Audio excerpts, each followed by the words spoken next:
Hello everyone, ఈ వీడియోలో నేను ఐసెట్ 2025 అడ్మిషన్ ప్రాసెస్ మొత్తం ఎక్స్ప్లెయిన్ చేస్తాను. ఎండ్ వరకు చూడండి, స్కిప్ చేయకుండా. అండ్ ఇప్పుడు మీరు 8th 9th ఎగ్జామ్ అయిపోయింది. 21st June 2025కి మీకు కీ వస్తుంది. దాంట్లో కూడా కరెక్షన్స్ పెట్టుకోవచ్చు. ఇన్ కేస్ మీరు కరెక్షన్స్ పెట్టుకోవాలనుకుంటే 500 ఛార్జ్ చేస్తారు వాళ్ళు. అంటే గవర్నమెంట్కి 500 కట్టేసి మీరు ఆ క్వశ్చన్లో ఆన్సర్ తప్పు ఉంది అని చెప్పేసి వాళ్ళకి పెట్టాలి. So in case answer correct అయిందనుకో వాళ్ళు మీకు రీఫండ్ చేసేస్తారు 500, లేదంటే అటే పోతుంది. అండ్ ఆ ఛాన్స్ ఓన్లీ 22nd నుంచి 26th వరకు ఉంది. అండ్ మీకు ఐసెట్ రిజల్ట్స్ వచ్చేసి 7th June 2025 మండే రోజు ఉంది. అండ్ ఆఫ్టర్ రిజల్ట్ ప్రాసెస్ మొత్తం ఎక్స్ప్లెయిన్ చేస్తాను చూడండి. ఇప్పుడు రిజల్ట్ రాగానే నెక్స్ట్ మినిటే ర్యాంక్ కార్డ్ అనేది జనరేట్ అవుతుంది. ఈజీగా మీరు ర్యాంక్ కార్డ్ అనేది డౌన్లోడ్ చేసుకోవచ్చు. And next counselling notification rank card download చేసుకున్నాక ఒక 5 to 10 daysలో మీకు కౌన్సిలింగ్ నోటిఫికేషన్ వస్తుంది. అది 2 to 3 phases ఉంటుంది. ఇట్ డిపెండ్స్, అంతే. 2 phases ఉంటుంది. ఇంకోసారి అది కాలేజెస్ అడ్మిషన్స్ని బట్టి ఫేజెస్ డిసైడ్ చేస్తుంది గవర్నమెంట్. సో అది మీరు ఆగస్ట్లో ఎక్స్పెక్ట్ చేయొచ్చు. అండ్ అప్పుడప్పుడు మీరు వెబ్సైట్ చెక్ చేస్తుంటే మీకే తెలుస్తుంటుంది. అండ్ మీరు కౌన్సిలింగ్ నోటిఫికేషన్ మీరే పెట్టుకోవాల్సి వస్తుంది.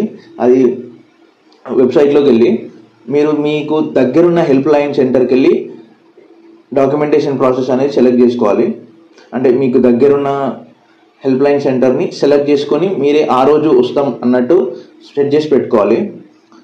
మీకు అక్కడనే డాక్యుమెంటేషన్ ప్రాసెస్ అవుతుంది.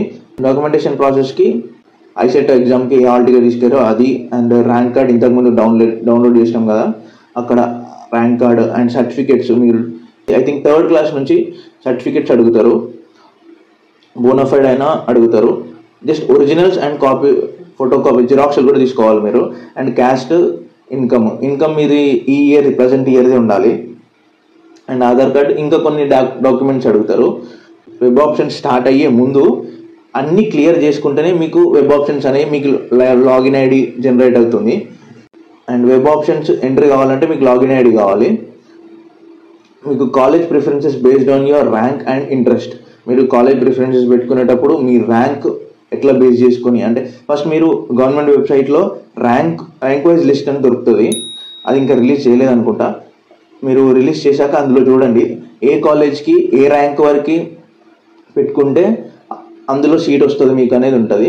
It depends on categories. SC ఎస్టీకి, బీసీకి, ఓసీకి ఇట్లా ఉంటాయి.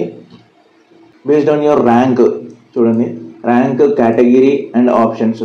ఒక సపోజ్ మీకు 20,000 ర్యాంక్ వచ్చింది అనుకో, సపోజ్ ఏదో ఒక కాలేజ్లో పెట్టుకున్నారు, ఆ కాలేజ్లో మీకు లేదు ఆప్షన్, జస్ట్ ఆ కాలేజ్లో 10,000 వరకే అడ్మిషన్స్ ఇస్తున్నారు అంటే మీకు ఆ కాలేజ్లో రాదు. సో అలాంటి కాలేజ్ చూసి పెట్టుకోండి.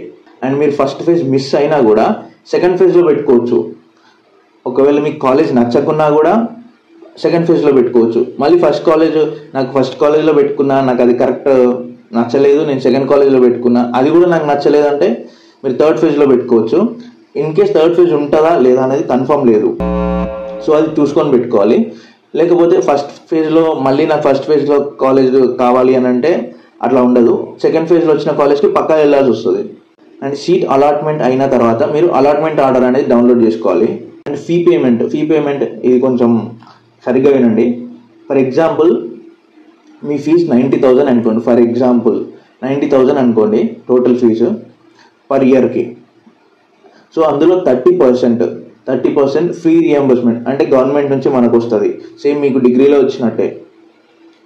అండ్ 90,000 అంటే 30% 27,000 వస్తుంది. అంటే మీ 63,000 మీరు గవర్నమెంట్కి కట్టాలి. అది మీరు జాయినింగ్ అంటే ఫీ పేమెంట్ చేయాలి. ఇది వన్ టైం పేమెంట్ చేస్తేనే మీకు జాయినింగ్ రిపోర్ట్ అనేది వస్తుంది. అండ్ వన్స్ మీరు జాయినింగ్ రిపోర్ట్ జనరేట్ చేసినాక మీరు కాలేజ్లో రిపోర్ట్ చేయాలి వాళ్ళకి. మీకు కాలేజ్లో మీరు జాయినింగ్ ఫీ పే చేయగానే ఒక 2-3 days టైంలో మీ కాలేజ్ వాళ్ళు ఫోన్ చేస్తూనే ఉంటారు. మీకు ఫీ పే చేయగానే మీకు అడ్మిషన్ కన్ఫర్మ్ అయినట్టే లెక్క. అండ్ ఇంకేమైనా డౌట్స్ ఉంటే కామెంట్ సెక్షన్లో మెన్షన్ చేయండి. అండ్ నేను టాప్ 10 కాలేజెస్ లిస్ట్ నేను నా యూట్యూబ్ ఛానల్లో పెట్టాను, గో అండ్ చెక్. అండ్ డిస్క్రిప్షన్లో కూడా మెన్షన్ చేస్తాను. And please subscribe. ఈ వీడియో ఇంకా మీ ఫ్రెండ్స్ చాలామంది అడుగుతుంటారు ఇలా ప్రాసెస్ తెలియదని, సో వాళ్ళకి షేర్ చేయండి అండ్ సబ్స్క్రైబ్ కూడా చేయండి. Thank you.